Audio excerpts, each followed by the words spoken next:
वो अच्छे दिनों का राजा कहलाता था। वो घोड़ों की रेस करवाता था। उसकी अपनी क्रिकेट टीम थी और वो F1 की फर्राटा रेस कार भी दौड़ाता था। धन और ऐश्वर्य उसकी कनीजी कहलाती थी। उसकी पार्टियों में शराब की नदियां बहती थी। उसके साथ सुंदरियां ऐसी चिपकी रहती थी जैसे शहद से मधुमक्खी। वो जमीन पर ही नहीं, पानी में भी रंगारंग पार्टियां करता था। वो अपने मेहमानों को कई देशों का खाना खिलाता और उम्दा क्वालिटी की शराब पिलाता। दुनिया भर की सुंदरियां उसके कैलेंडर पर छपने के लिए तरसती थी। उसके कैलेंडर की लॉन्च पार्टी का न्योता रईसी का इनोवेशन माना जाता था। फिर एक दिन पता चला कि वो अच्छे दिन का राजा कंगाल हो गया। वो कर्ज नहीं चुका पा रहा है और महाजन उसके पीछे पड़े हैं। उसके लिए काम कर रहे लोग सड़कों पर उतरकर वेतन मांग रहे हैं और सरकार की परेशानी पर पसीना छलक रहा था। लेकिन इतने पर भी उसकी रईसी पर कोई कमी नहीं आई। वो 60 साल का हुआ तो भी उसके ठाठ देखने लायक थे। माथे पर 9,000 करोड़ का कर्ज होने पर भी उसने अपनी बर्थडे पार्टी के लिए स्पेन से सिंगर बुलवाए और गोवा के अपने विला में रंगारंग पार्टी थी। उसकी तस्वीर देखकर तब के रिजर्व बैंक के गवर्नर को भी कहना पड़ा था, जो करोड़ों का कर्जा लेकर ऐसी पार्टियां कर रहा हो, वो देश की जनता का मजाक बना रहा है। फिर एक दिन वो लापता हो गया और अपना सारा सामान समेटकर उसने कर्ज देने वाले बैंकों को बाय बाय बोल दिया। दावा है कि वो देश के वित्त मंत्री को बताकर निकला था। उसके नाम से निकला लुकआउट भी उसे नहीं रोक पाया और दिल्ली से लंदन पहुंचकर उसने ऐलान कर दिया कि वो अपने घर आ गया है। 2.5 साल से ज्यादा हो गए हैं इस ठग ऑफ हिंदुस्तान को वापस लाने की हर मुमकिन कोशिश हो रही है, लेकिन ये ठग कानून के साथ आंख मिचोली खेल रहा है। बैंकों को कंगाल कर गया ये विजय क्विंटल माल्या आज खुद को किंग ऑफ बैड टाइम कहता है और न उसकी ठाठ कम हुए हैं, न उसकी अय्याशी भरी जिंदगी में कोई फर्क आया है। विजय माल्या खानदानी रईस था। हिंदुस्तान की सबसे बड़ी दारू बनाने की कंपनी किंगफिशर उसे बापोती में मिली थी, जिसे उसने और कामयाब बनाया। वो ठग कैसे बना और वो भारतीय बैंकों को चूना लगाकर भाग गया, ये समझने के लिए 13 साल पीछे जाना होगा। यूनाइटेड ब्रीवेज यानी यूबी ग्रुप के मालिक विजय माल्या ने 2005 में ऐलान किया कि वो एयरलाइन सेक्टर में उतरने वाले हैं। अपने बेटे सिद्धार्थ माल्या को उसके बर्थडे पर उसे नई कंपनी को गिफ्ट दिया। यूबी ग्रुप में उन दिनों स्प्रिट से लेकर केमिकल फर्टिलाइजर, न्यूज़पेपर और फिल्मी मैगजीन्स के बिजनेस थे। माल्या ने प्रीमियम ब्रांड की एयरलाइन कंपनी बनाई, जिसमें यात्रियों को नए तरह का एक्सपीरियंस देने का वादा किया। माल्या ने 70 हवाई जहाजों का बेड़ा बनाया और पेरिस से इंटरनेशनल शो में एक साथ 50 एयरबेस खरीदने का ऐलान किया। वो माल्या के अच्छे दिन थे और देश की अर्थव्यवस्था के भी अच्छे दिन थे। प्रयास लगाए जा रहे थे कि भारत चीन को भी पीछे छोड़ देगा। किंगफिशर में लगा पैसा कर्ज था, जिसे 17 बैंकों से लिया गया था। इस कर्ज पर ब्याज की रकम भी अच्छी खासी थी। खुद माल्या किंगफिशर एयरलाइंस से 33 करोड़ 46 लाख रुपए की सालाना सैलरी लेता था। कंपनी के दूसरे शाही खर्चे भी कम नहीं थे। 2008 और 2009 की मंदी में हालात बदलने लगे। मुनाफा घाटे में बदलने लगा और कंपनी कर्जदारों के ब्याज में भी नाकाम होने लगी। 2008 में पेट्रोल दाम के बढ़ने से कंपनी को 934 करोड़ का नुकसान हुआ, जिसके लिए ब्याज लिया गया। 2009 आते आते कर्ज 5,665 करोड़ हो गया, जो ब्याज के साथ 7,000 करोड़ को पार कर गया। इस ठग ने IDBI बैंक को चूना लगाया। उसने किंगफिशर के कर्मचारियों को सैलरी देने और ऑपरेशन जारी रखने के लिए 861 करोड़ का लोन मांगा। कंपनी के खजाने में कुछ नहीं बचा था। लोन असिस्ट से ज्यादा हो चुके थे। इसीलिए कर्ज लेने के लिए माल्या ने बैंक अफसरों को 16 करोड़ की रिश्वत दी। लोन के पैसे मिले तो माल्या ने उसे किंगफिशर में नहीं लगाए, बल्कि खोखा कंपनी की मदद से उसने ये पैसे यूरोप पहुंचा दिए, जहां इस पैसे से F1 रेस कराई गई। 2010 में माल्या राज्यसभा के सदस्य बनकर संसद पहुंच गए।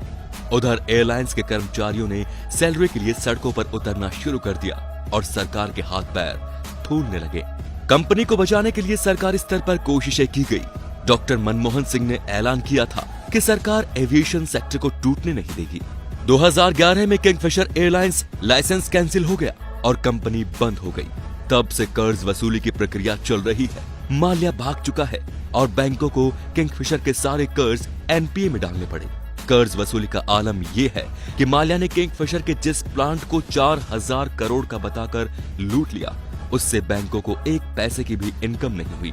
इस प्लांट की नीलामी के लिए 330 करोड़ की रिजर्व प्राइस रखी गई थी, लेकिन कोई स्वीकृति नहीं मिली। गोवा में माल्या का किंगफिशर विला 3 बार की नाकाम नीलामी में इस तरह 73 करोड़ रुपए में बिक गया। गोवा में ही किंगफिशर हाउस 5 दौर की नीलामी में भी नहीं बिका। इसे 150 करोड़ का बताकर कर्ज लिया गया है, लेकिन नीलामी में खरीदारों के लाले पड़ गए। किंगफिशर हाउस की रिजर्व कीमत 5 बार कम कर दी गई, लेकिन कोई खरीदार नहीं मिला। सरकारी एजेंसी का दावा है कि इस ठग की 9000 करोड़ से ज्यादा संपत्ति इसके कब्जे में है, लेकिन उन संपत्तियों की नीलामी करने की प्रक्रिया इतनी जटिल और कानूनी दांव-पेच इतने ज्यादा है कि बैंकों को कुछ मिलता हुआ दिख नहीं रहा। लंदन के वेस्टमिंस्टर कोर्ट में सुनवाई के लिए आने वाला माल्या हर बार इस तरह दिखता है, धुएं का छल्ले उड़ाता हुआ, बेफिक्रा, बेलवज। इस ठग ने बैंकों को अकेले चूना लगाया हो, ऐसा नहीं है। उसके साथ साथ ठग की एक पूरी टोली है जो कदम कदम पर उसके लिए रास्ता बनाती रही, उसकी मुश्किलें आसान करती रही। किसी नौकरी पेशा को 20 से 25 लाख का होम लोन देने के लिए 36 तरह के पेपर चेक करने वाले अफसरों ने माल्या के बैंक अकाउंट चेक किए बगैर ये लोन क्यों दे दिए? इससे बड़ा सवाल कि माल्या कैसे भागा, इस सवाल पर खूब सियासी तलवारें चमक चुकी हैं। देखना यह भी होगा कि माल्या को कैसे लोन मिलते रहे। विजय माल्या की कंपनियों को पहली बार 2004 में लोन दिया गया था, जब कांग्रेस की पहली सरकार बनी थी। इस लोन की फरवरी 2008 में समीक्षा की गई और 2009 में 8040 करोड़ के लोन को एनपीए में डाला गया था। एनपीए का मतलब होता है नॉन परफॉर्मिंग एसेट्स, यानी कि ऐसे लोग जो डूब गए, जिनको वसूला नहीं जा सकता। माल्या के खिलाफ चार्जशीट के मुताबिक आईडीबीआई के बैंक अफसरों को 16 करोड़ की रिश्वत देकर 861 करोड़ का लोन ले लिया। किंगफिशर ने आईडीबीआई से लोन लेने के लिए फर्जी दस्तावेज जमा किए थे, जिनको जांचा ही नहीं गया। 861 करोड़ के लोन को माल्या ने किंगफिशर में नहीं लगाया, बल्कि फर्जी कंपनियों के जरिए उसे यूरोप में ट्रांसफर कर दिया। 2010 में मनमोहन की सरकार ने माल्या के लोन को रिस्ट्रक्चर करके सहूलियत दी, पर माल्या ने एक पैसा नहीं चुकाया। लोन डिफॉल्ट केस में 3 मार्च 2016 को सुप्रीम कोर्ट में सुनवाई थी। 1 मार्च 2016 को माल्या संसद भवन में देखा गया। माल्या के खिलाफ लुकआउट नोटिस जारी था और सभी एयरपोर्ट सतर्क थे, लेकिन 3 मार्च 2016 को अटॉर्नी जनरल ने सुप्रीम कोर्ट को बताया कि माल्या एक दिन पहले ही देश छोड़कर भाग चुका है। विजय माल्या ने अपनी महिला मित्र के साथ जेट एयरवेज की लंदन जाने वाली फ्लाइट NW122 पकड़ी थी। कहा जाता है कि वो 55 सूटकेस के साथ लंदन गया था।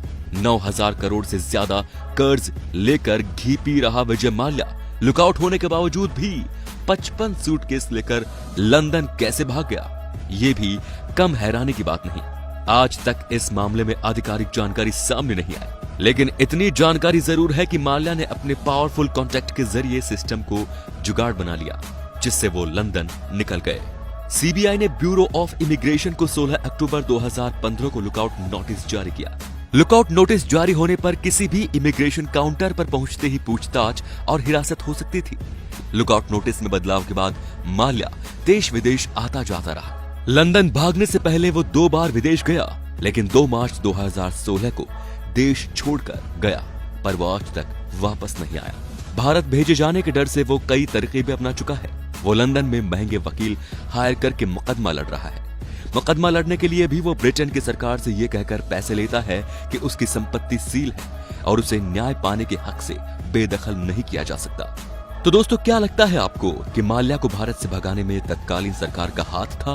क्या इस केस में राजनीतिक लोग भी लिप्त हैं? उनका नाम सामने न आए, उस वजह से क्या उसे देश से भगा दिया गया? इन सभी सवालों के जवाब आप हमारे कमेंट बॉक्स में लिख सकते हैं।